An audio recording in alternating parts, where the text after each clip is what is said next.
Evening, everyone. Lewis's family, you're in. Hi, Kate.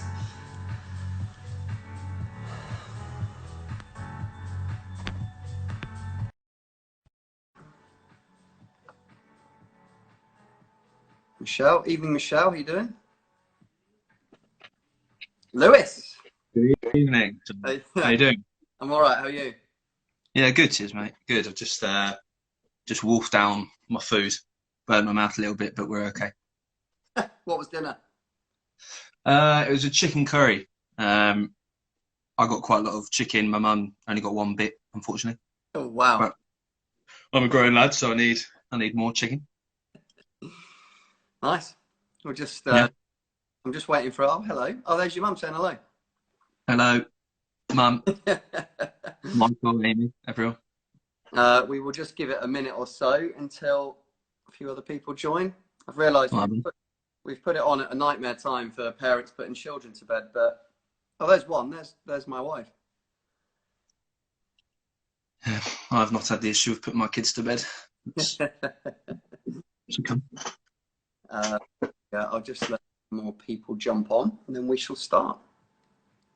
I All tried right. to recruit the Ding crew to join in, a bit of Yeah, red and appreciation. you've got a lot of That's what I mean. hands on. I like you've gone for a strong shirt as well. I thought, do you know what? We'll give a shout out to Reading whilst we're at it. Oh, they're so Deserves it. struggling. Is Sophie, are you surrounded by screaming, the sound of screaming? John Wright's here. Yeah, there you Delightful. go. There's mine's just crying. Sorry, Si. It's not easy. Um, okay. Oh yeah, there he is. What a What a shirt. shirt. There you go. Liverpool away in 2000 and, what was that, 2009, 2010. I was there. I know. I was at home running around my living room. um, right. I'll tell you what. I'll give for those that are on. We will have a general overview of the plan. So I think what we're doing is essentially for those inside the church and for anyone else who's found themselves watching this. We all know Lewis, obviously, and it's just a good. Thought it'd be a nice thing to do while we can't sort of get around each other's houses and things. Just to be able to do some online interviews and get to know people a bit better and hear their story, hear what they've been up to in the lockdown and all the rest of it. Pete. So yeah, what I want us to make sure I'm going to interview Lewis. Going to be chit chat, no more than half an hour, hopefully. But what I'd encourage you, if you're listening to Lewis, or if there's any questions anyone has got, please fire them in and keep Lewis on his toes. I think that'd be quite.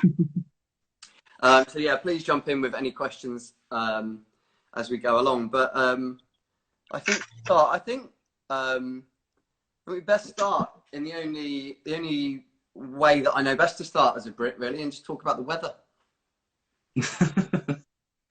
I heard that it's been a bit rainier up in Chester than it has been down here. I wouldn't say rainy, but it's gone cold. Right. I've not been out for a few days, in all honesty. Yeah. I kind of stick my head out the window occasionally cold. and see if there's anyone down the street, but that's about it. What's the weather looking all right in Reading? Is it sunny as ever? Do you know what? It's actually gone grey, as you say that. Yeah. I know I was posting last week about the sun. It has been very warm though, which is nice. Mike was asking Mansell, do you know either of those players? No, yeah. Okay. So yeah, you kick off, Lewis. Why don't you just introduce yourself to everyone? Yeah, well, like I say, most of you will know who I am, Lewis. I am currently in Reading for lockdown, where I'm from, but I live in Chester, obviously, and that's how I go to City Church. Yeah, I've known Johnny for about 5 years now. He's had the burden of knowing me for that long, so I should be really comfortable in hearing what I've got to say. Yeah. So who you been with? Who have you been locked down with? I'm with my mum, stepdad, and brother, and dog, which is a nice distraction from everything that's going on. I think my flat in Chester is quite small, so I was quite happy to get down here and have the dog and have a couple of parks around, and it's been nice to have a reason to get out of the house, because even though like there's no reason to stay in the house, I don't know, it's it's nice to have that reason, isn't it? Nice to have a dog to take out and have a bit of direction. Yeah, nice. It's been good. It's been good. It's one of those things that I find, one of the things that I struggle with living away from home is not seeing family, obviously, very much. So it's nice to, whilst in obviously a very strange and really not very ideal situation, it's nice to have a couple of months. I imagine will be the last time it ever happens. Yeah. But it's nice to have some time back here and kind of, yeah, just spending a bit of life together again for the first time really since university kind of holidays. But how have you found the whole lockdown? I've really gone up and down, to be honest with you. It's at one point I'm absolutely fine and just kind of waiting on what happens next, and then at other times it's just like complete, almost like, well, yeah, I think fear is probably the best way of describing it. But I'm not sitting here quaking in my boots. I'm just a bit sort of overcome by what it might mean and what it does mean. And also, you know, when stuff gets talked about, you know, easing lockdown and all this, it's kind of, your immediate reaction is that kind of fear as to, you know, what's going to happen. Is it going to get worse? Is it going to, you know, work? And also just myself as well. Have I conditioned myself to stop sort of being the same, if you know what I mean, to not be as open and friendly with people when I'm out, and, you know, stuff, even like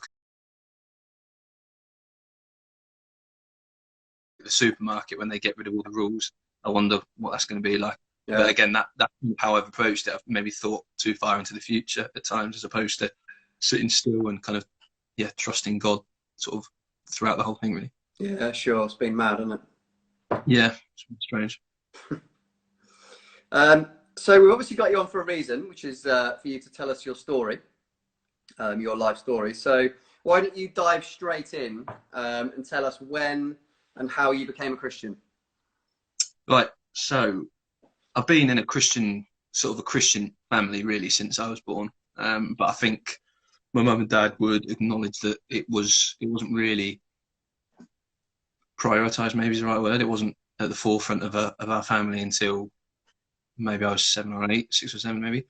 My parents divorced, and with that we'd moved church away from the church we'd gone to previously to a new church, and that was a lot more engaging for me, and that meant, I think, that even as a youngster I explored my faith and sort of what the reality of God was and what it meant for every day. And I think I was baptised, I think I was 13 or 14 when I was baptised. Right. I remember really vividly. There's been a couple of times since then that I've hit real rock bottom when it comes to my belief or my faith, and kind of I've never been able to let go of the fact that I believe in God, but kind of really having to sit there and think, right, do I believe this now?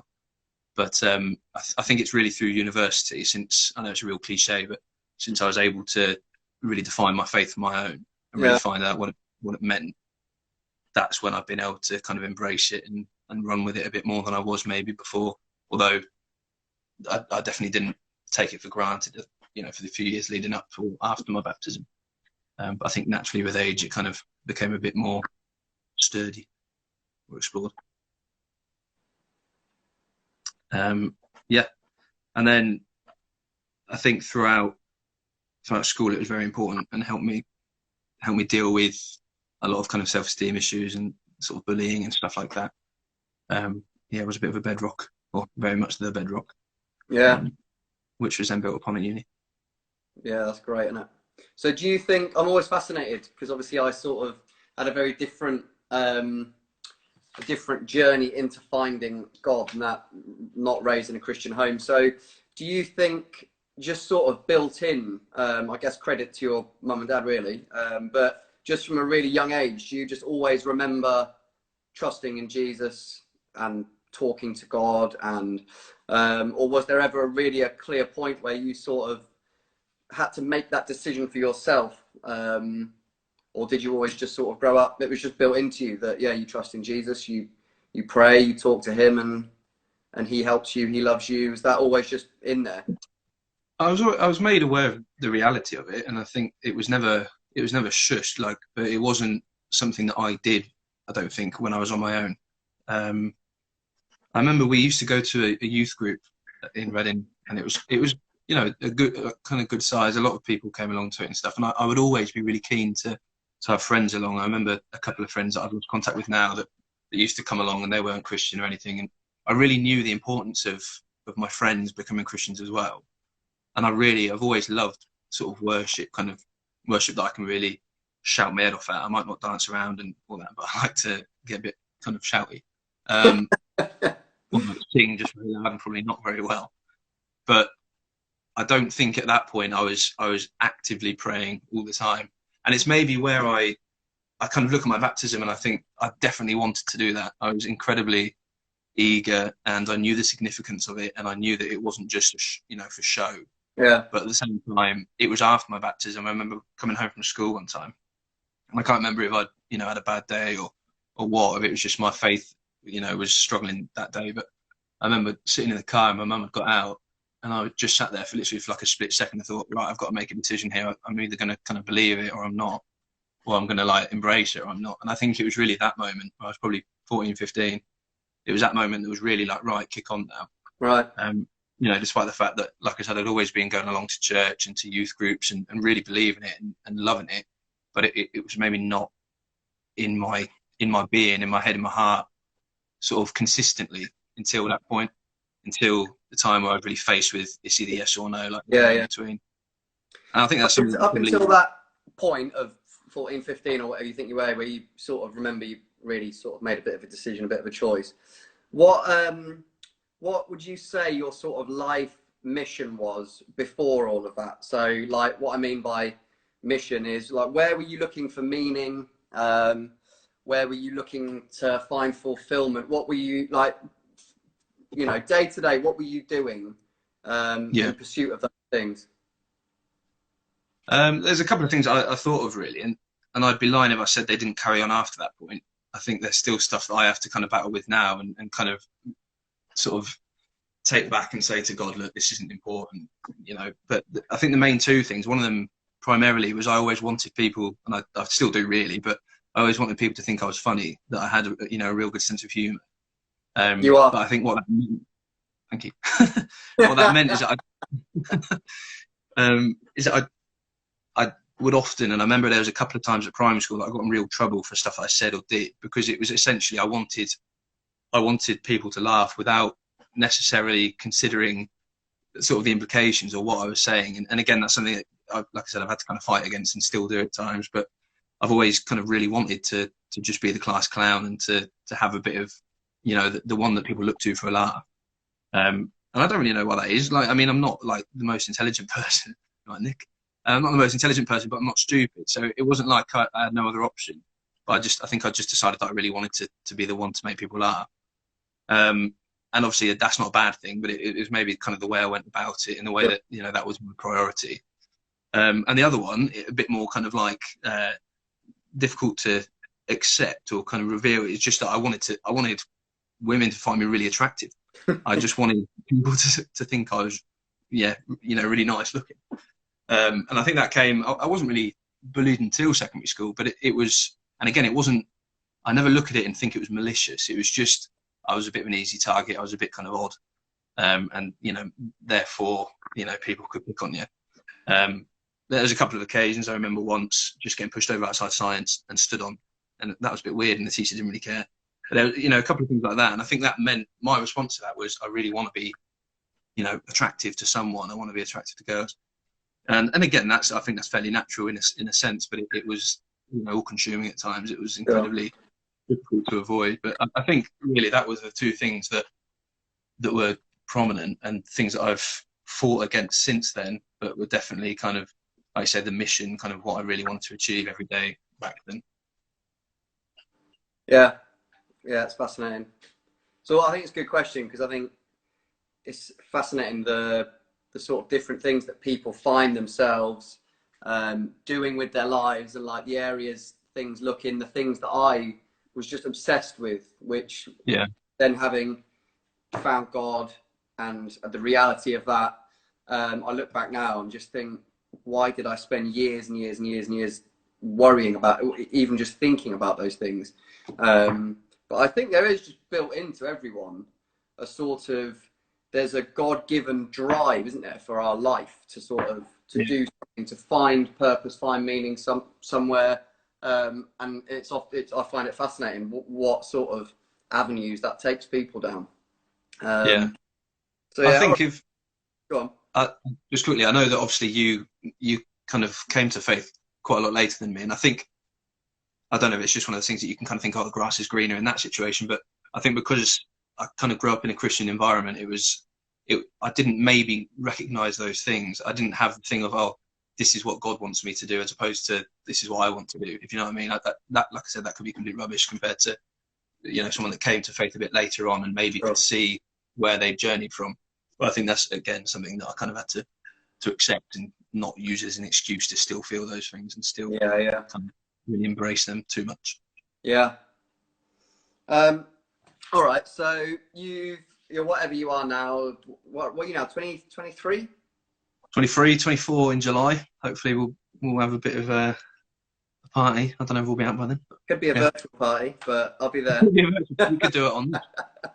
So you've sort of taken us from that point, from childhood, sort of built in, believing the Bible, trusting in Jesus. It's all sort of in there, and then a sort of a bit of a turning point in your mid-teens where you sort of think, right, this has sort of got to become real to me now. Otherwise, you just reach that point of just consciousness where you think, what do I do? What's this all about? You give your life to God, put your faith in Him.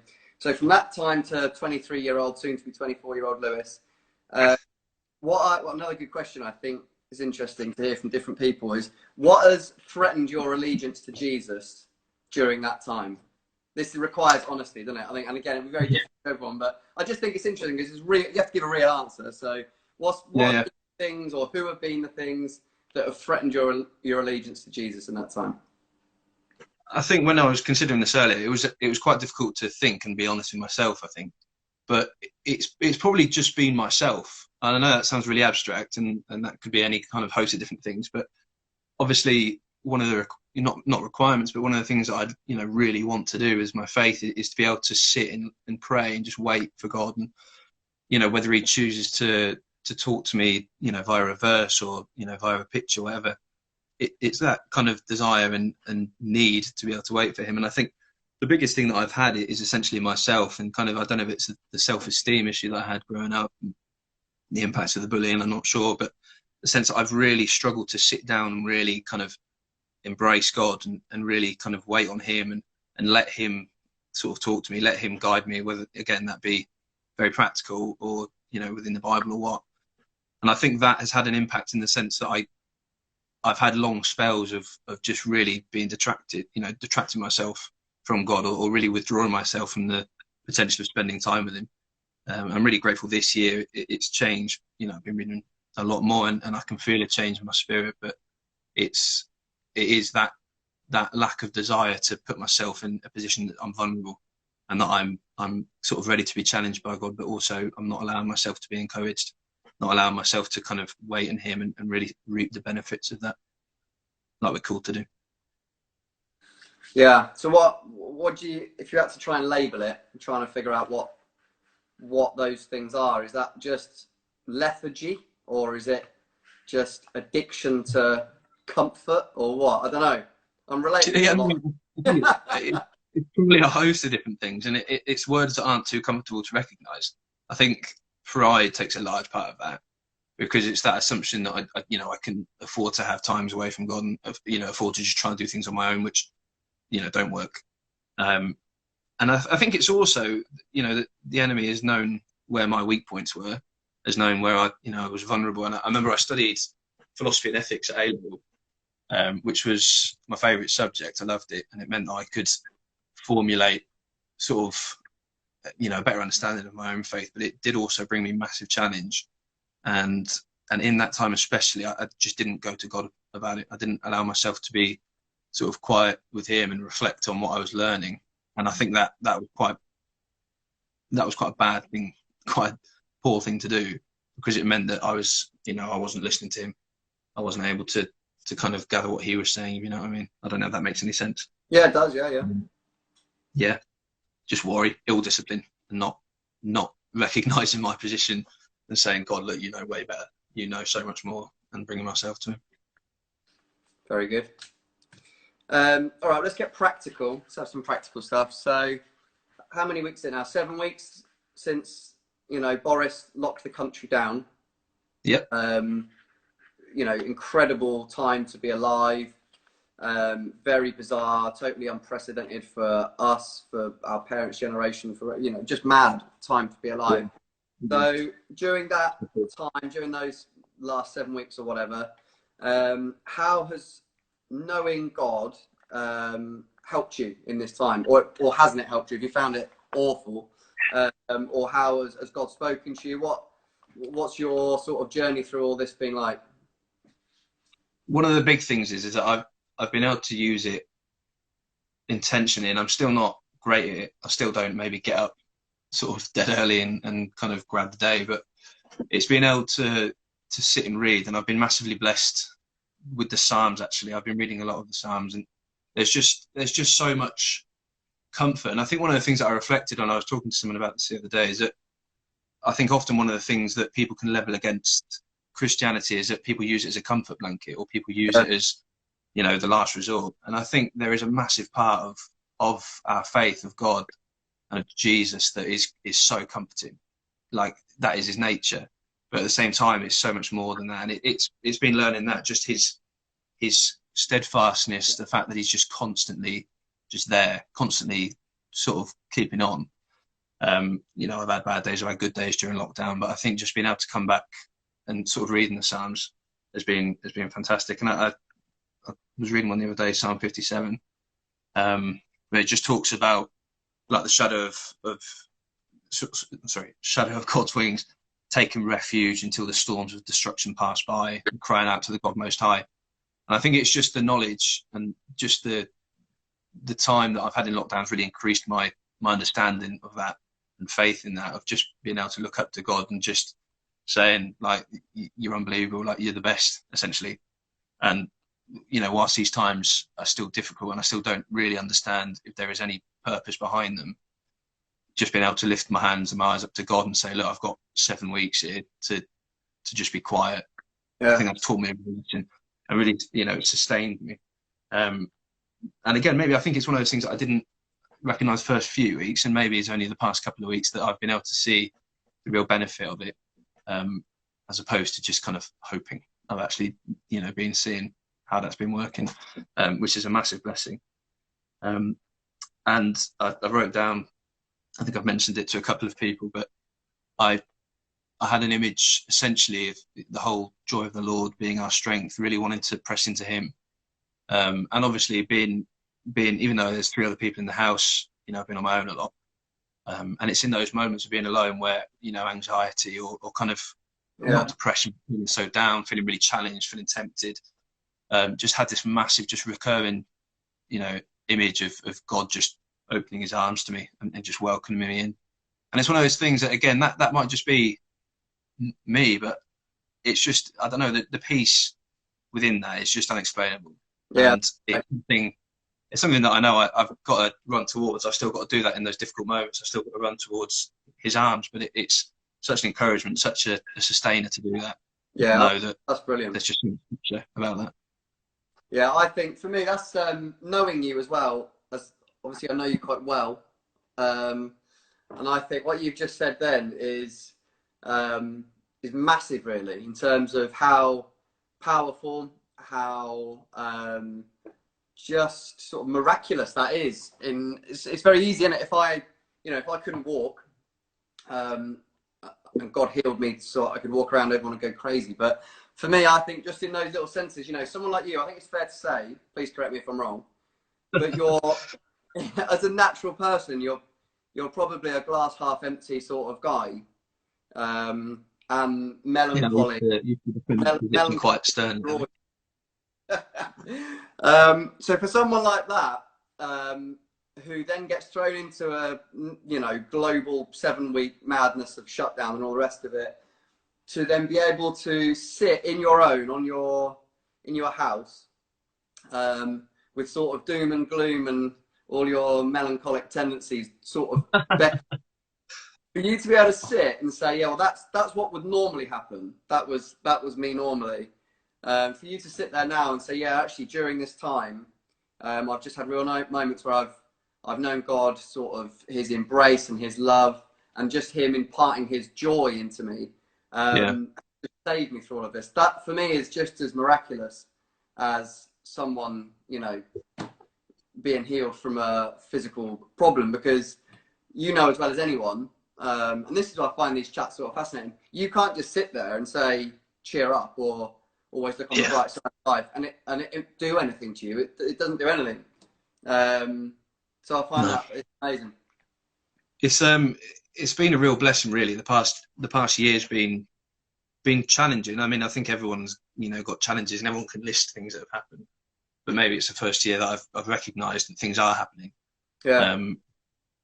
I mean, within the past year, I've had, you know, I've been going through the health issues, you know, potential health issues. Yeah. Still really unsure about that, but you know, ever since that set out, there's just been a real game change, and I think peace about it all. You know, before I knew what it was, it could have been obviously a host of different things, but just a complete peace. And I knew at the time that was gone. And I'm so thankful for it. And actually, one of the things I noted down was just during this time was the first time that I've ever read Ruth, the book of Ruth. And it's blessed me hugely, because there are so many different sort of topics within the book of Ruth, or, you know, themes that you can pick up on. But it's just the notion of the fact that God's just at work in the background so often. And again, it's one of those things that I know that, and I've always known that, but what I was saying earlier about kind of head and heart knowledge, I've always kind of had it in my head, and it's just getting it into my heart, like getting it into my constant. And Ruth is, reading that's massively blessed me, and kind of helped recognise, you know, sometimes it's going to be more prominent, you know, seeing God's hand, and other times it's going to be on, you know, in hindsight. Yeah. Kind of seeing little things that he's done that have made a huge difference. Yeah. Love it. I think we're going to wrap up in a minute. So anyone who's online, if you've got any questions for Lewis, I'd be quite interested to see if anyone's got a Bobby Dazzler of a question for Lewis while he's on live. Spot. And then we'll head off in a minute. But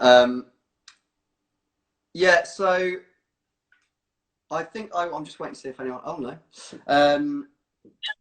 Yeah, thanks for coming on. We've been half an hour, so don't want to be too much longer. But yeah, thanks for coming on. Thanks for everything as well. I'm going to give you a bit of public love now, Lewis. Yeah, you do so much behind the scenes in terms of and stuff at church on a Sunday morning. So thank you very much on behalf of everyone at City that you serve week in, week out. Thanks for coming on and doing this and joining the mad world of Instagram Live. It's weird, isn't it? It is weird. Oh, here we go. This is obviously Daniel. Who's your favourite sibling from Equal Care? I don't really have one, I'm afraid, Steve. I don't want to upset your wife. I don't want to upset my brother. I've just seen my mum's question there. Biggest challenge. I think mum knows the answer to this. It's the screen. I think that's most people's. And I think even in days of having absolutely nothing to do, my issue has been getting up and turning off a screen. And my instant reaction to waking up, turning on my phone is just not good for me at all. But that is the biggest challenge, whether it be in lockdown or not in lockdown. Yeah. I think you've highlighted, though, one of the most obvious things that I think everyone will have discovered or rediscovered. And it's something that no matter how young or old you are in your faith, you just know this, but it's still somehow weirdly a struggle. So you know that playing loads of PS4 and sitting on your screen is not good for you. And then, like you said, actually just having time to stop and read the Word of God and just generally be quiet and sort of look up and take in the view a bit more, you suddenly... And as you well know, you think, oh, I think that was one of the things. That's one of the things that really, really did make a difference for me. I know it sounds stupid, but just reading the Bible and some of these words are written thousands of years ago, a couple of thousand years ago, but they're alive. Do you know what I mean? Like I read them and it hits me in the gut, or it gives me a kick up the bum. It's like they're as alive now as they ever were, and it's amazing to read it and to see the life and the breath that is still in it. It's a massive, massive blessing. Yeah, that's great. Don't know why it takes me so long to get around to doing it, to be honest, but no, that's it. That's right. Finally. Everyone will be agreeing. I've got Steve asking me a favourite in-law. It's you, Steve. Thank you for Narrowed it down. Only got one for everyone else that's wondering. Oh, good. All right. Well, Lou's just joined right at the end. Lou, you're gonna have to catch up. You've missed it. I bet Just you're gonna have... yeah, Lewis, thanks very much. I've enjoyed that, and yeah, you've been a good sport. So why don't you leave us with a sort of parting bit of Lewis wisdom? What would you, if you could say one thing, or if there's one thing that you're the most grateful for, you know, your knowing Jesus or whatever it is, you give us a bit of a Lewis sign off. You went a bit crackly there. I don't know if that's me, but I'm gonna go on what I think you said. My biggest one, and it's a verse.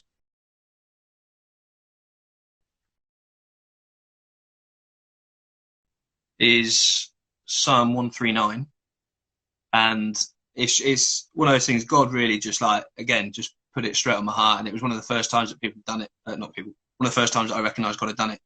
And all it says at the very end of Psalm 139. Let me quickly get it. I do have it bookmarked, I think. It literally just says at the end, "Search me, O God, and know my heart. Try me and know my thoughts, and see if there be any grievous way in me, and lead me in the way everlasting." And I just think that's, for me, like the best way to live my life. Opening myself up and fully just allowing him to take me where he wants me to go. Which sounds really abstract, but it's not at all. I can't hear you, mate. You've gone mute. You can't hear me? No. We've gone wrong. It's all gone wrong at the end.